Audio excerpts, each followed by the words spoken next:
Bonjour et bienvenue au JDL, le journal de Digital Learning. Ce journal mensuel de début de mois parlera de l'actualité récente autour de la formation en ligne. Pour ce deuxième épisode, nous allons évoquer les points importants qui ressortent à la suite du salon Innovative Learning du 19 et 20 mars dernier à Paris. Donc cet événement était dédié à la formation et au digital learning, offrant aux professionnels un panel des dernières innovations en matière de formation à distance. Il était organisé parallèlement au salon Solutions ressources humaines et l'Udimat Expo, rassemblant ainsi des experts en ressources humaines, formation et systèmes d'information. Le premier point est sur les conséquences de la loi IA Act pour le digital learning. La loi européenne sur l'intelligence artificielle, connue sous le nom d'IA Act, adoptée en août 2024, établit un cadre réglementaire visant à encadrer le développement et l'utilisation des systèmes IA au sein de l'Union européenne. Cette législation classe les systèmes d'IA en différentes catégories de risques, allant de minimal à inacceptable, avec des exigences spécifiques pour chaque niveau.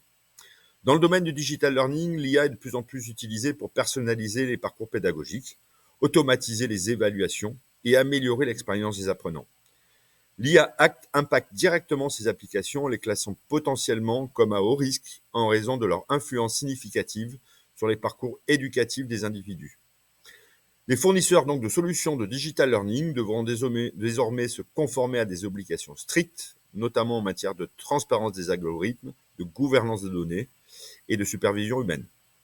Pour les apprenants, cette réglementation vise à renforcer la confiance dans les outils éducatifs basés sur l'IA, en assurant une utilisation éthique et sécurisée de leurs données personnelles.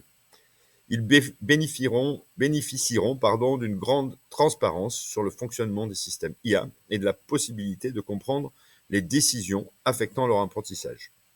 En résumé, l'IA Act représente une étape majeure pour encadrer l'utilisation de l'intelligence artificielle dans le digital learning, en équilibrant innovation technologique et protection des droits fondamentaux des apprenants.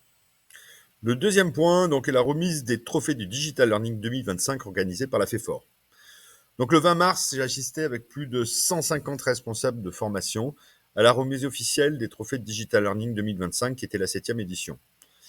Avec 120 candidats, 27 finalistes et 11 lauréats, le Digital Learning est au cœur des projets des plus grands groupes réunis lors de cette remise de trophées.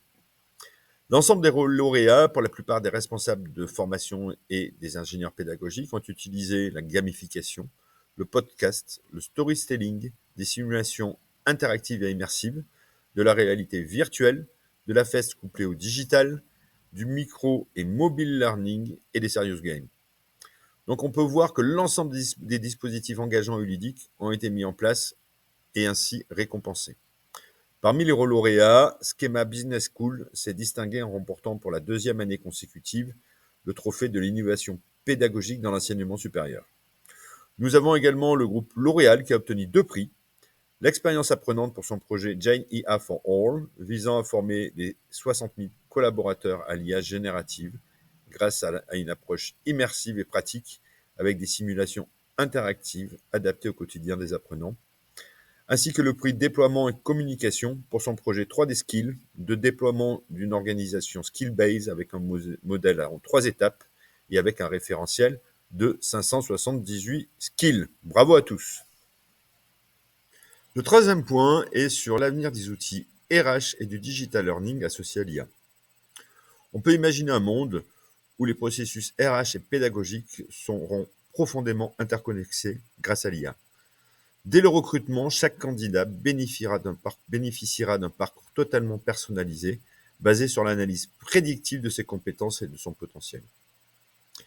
Dans ce futur, la frontière entre la gestion RH et la formation disparaîtra progressivement. L'IA analysera constamment les besoins individuels en compétences, anticipera les évolutions des métiers et proposera en temps réel des parcours d'apprentissage parfaitement adaptés.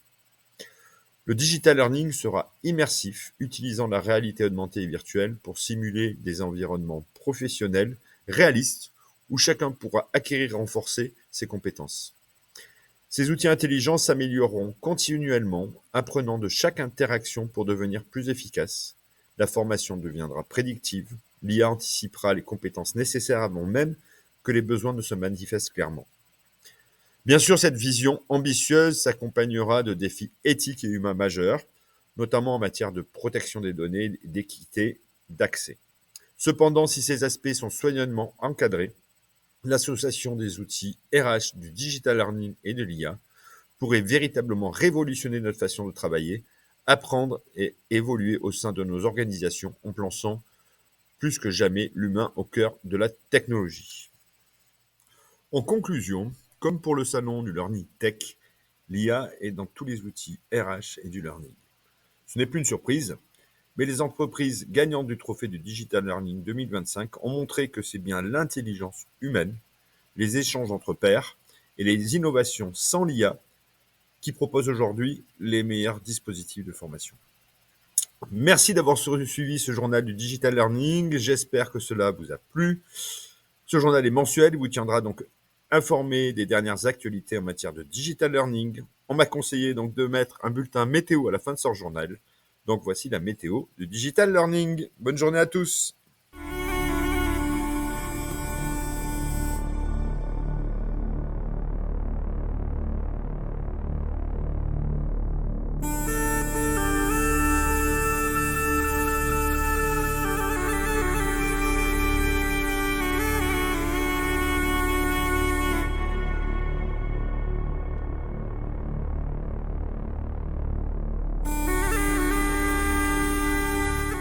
Bonjour à tous, je suis Dalia et je vais vous présenter la météo du mois d'avril.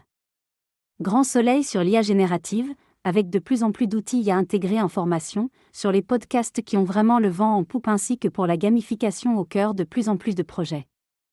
En revanche, grande averse sur les budgets formation, réduction dans certains secteurs, attention prudence sur les investissements en formation numérique qui ont du mal à être à jour. Vent fort sur la classe virtuelle, beaucoup d'évolutions tech, mais aussi une saturation des utilisateurs. Pour le reste, le temps est plutôt mitigé. Merci d'avoir suivi ce journal, je vous donne rendez-vous au mois de mai pour le prochain numéro.